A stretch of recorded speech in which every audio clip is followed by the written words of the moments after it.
le premier travail pour envisager le projet, ça a été en fait de définir une espèce de mesure, de pas d'arpenteur, pour pouvoir avoir un discours commun autour de ce qui allait être le constituant même du projet, à savoir les parcelles.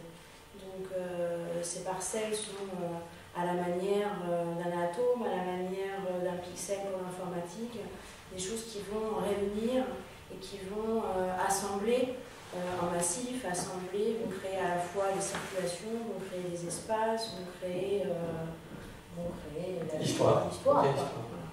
Donc cette parcelle, elle a une mesure, elle fait 1 mètre par 1 mètre 20 et elle sert de dénominateur commun à l'ensemble des participants et des partenaires du projet. Et donc ces parcelles, elles se remplissent, elles servent à construire, elles servent à élaborer, elles servent à écrire l'ensemble du projet. Et après, de manière plus pragmatique, elles servent à cultiver, elles servent à porter l'ensemble des végétaux et au-delà même du discours, du langage. Elles sont même encore plus que ça, puisque on a créé cette unité de mesure ensemble pour Paris, pour réussir ce pari fou à Paris, et elles seront les mêmes qui partiront avec nous à New York, à Moscou, à Sao Paulo, dans les autres villes où nous ferons Nature Capital.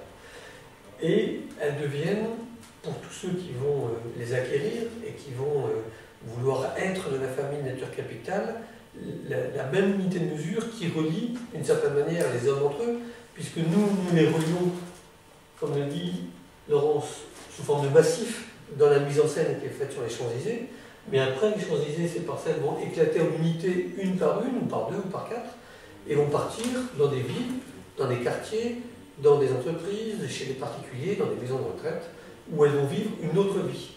Et elles deviennent bien une unité de vie en tant que telle, autonome.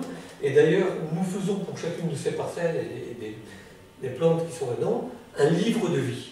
Ce qui veut bien dire que nous nous raccordons, enfin, nous espérons pour elles une vie au-delà de notre propre mise en scène. Il faut dire aussi, Laurence, que nous habillons nos parcelles d'une peau qui est particulière pendant le temps des Champs-Élysées et d'une peau nouvelle qui va l'accompagner ensuite pendant sa vie future chez les gens qui vont les acquérir. Peut-être qu'on peut raconter comment on est rentré dans la matière pour faire nos peaux. On a beaucoup... c'est un peu comme entre l'histoire du chef-d'œuvre de l'artisan et de l'œuvre de l'artiste. Tout d'un coup, cette palette, elle devient un vecteur. Et comme si son passage, comme si sa présence sur les Champs-Élysées n'était finalement qu'un passage, alors un passage qu'on veut magnifique, mais un passage pour aller après, comme le dit Yann, dans des maisons, dans des lieux différents, publics, privés, et que du coup on a un soin très particulier qu'on va apporter à cette parcelle, par un habillage, par un projet graphique autour, par un projet médiatique, voilà, qui fait qu'elle va être portée au plus fort de ce qu'on peut lui donner, de ce qu'on peut lui apporter auprès des gens, voilà, qui vont la garder, qui vont vivre avec. Alors la vie va être plus ou moins grande pour ces palettes et elle dépendra de notre imagination et de celles qui vont pouvoir la faire. Il faut dire aussi que dans le travail de mise en scène sur les champs et dans le travail que nous faisons pour l'avenir des parcelles, nous réfléchissons dans les termes que cette plante, cette nature n'a pas poussé sur les Champs-Élysées. Personne ne croit à ça, personne n'est dupe de ça. Peut-être les enfants vont le penser. Mais dans le fait que nous habillons de notre peau, de cette plante sur laquelle nous avons passé beaucoup de temps pour la créer, pour la mettre au point, nous disons bien, voilà une mise en scène. Voilà des éléments que nous avons fait pousser partout grâce aux agriculteurs et aux pépiniéristes. Nous avons fait pousser des arbres, nous avons fait pousser de la matière agricole, du blé, du lin, de la lavande, et du maraîchage, des petits pois, des carottes, des navets. Et ce sont des choses qui poussent en terre, en grande terre, qui poussent dans les forêts, qui poussent dans les territoires de France. En aucun cas, ça pousse sur les Champs-Élysées. Donc cette peau qui signe visuellement le bas de nos parcelles rappelle que nous sommes des façonneurs, que nous façonnons, nous, notre mise en scène sur les Champs-Élysées, comme les gens des forêts, comme les agriculteurs, façonnent la nature quand elle est nécessaire à la vie de l'homme. Il y a une nature sauvage qui n'est pas avec nous sur les Champs-Élysées, auquel nous n'accédons pas parce que nous ne nous trompons pas d'histoire, mais il y a cette nature façonnée par la main de l'homme depuis l'ère du temps pour nourrir les hommes et pour entretenir les bois et les forêts. Nous avons façonné à notre manière, celle d'une plasticienne et d'un metteur en scène de rue, la nature sur les Champs-Élysées qui interpelle l'opinion publique. Alors, on est vraiment dans une démarche de l'assemblage, et cet assemblage, on l'assume jusqu'au bout, pour dire qu'on n'est pas dans un geste de... On parle de la nature, mais dans un geste qui est foncièrement artificiel et construit, élaboré, comme à la manière d'un collage.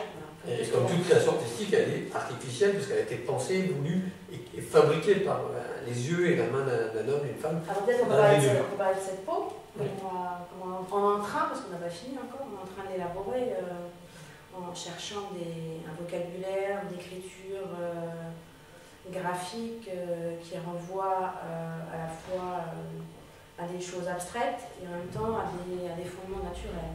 Donc on a travaillé sur les racines, on a travaillé sur la question de la molécule. On a travaillé sur des éléments très scientifiques, des types de définitions mathématiques, biologiques, ou chimiques. Voilà, on s'est posé la question finalement quels étaient les composants chimiques qui nous permettaient de passer du minéral au vivant, donc par l'intermédiaire de la photosynthèse. Voilà. C'est-à-dire en fait à la genèse de la vie végétale, qui pouvait être vrai pour l'ensemble des végétaux présents dans cette parcelle, puisqu'on a des arbres de 6 mètres de haut, comme on l'a dit, on a du maraîchage et on a des grandes cultures de blé ou de lin ou de lavande.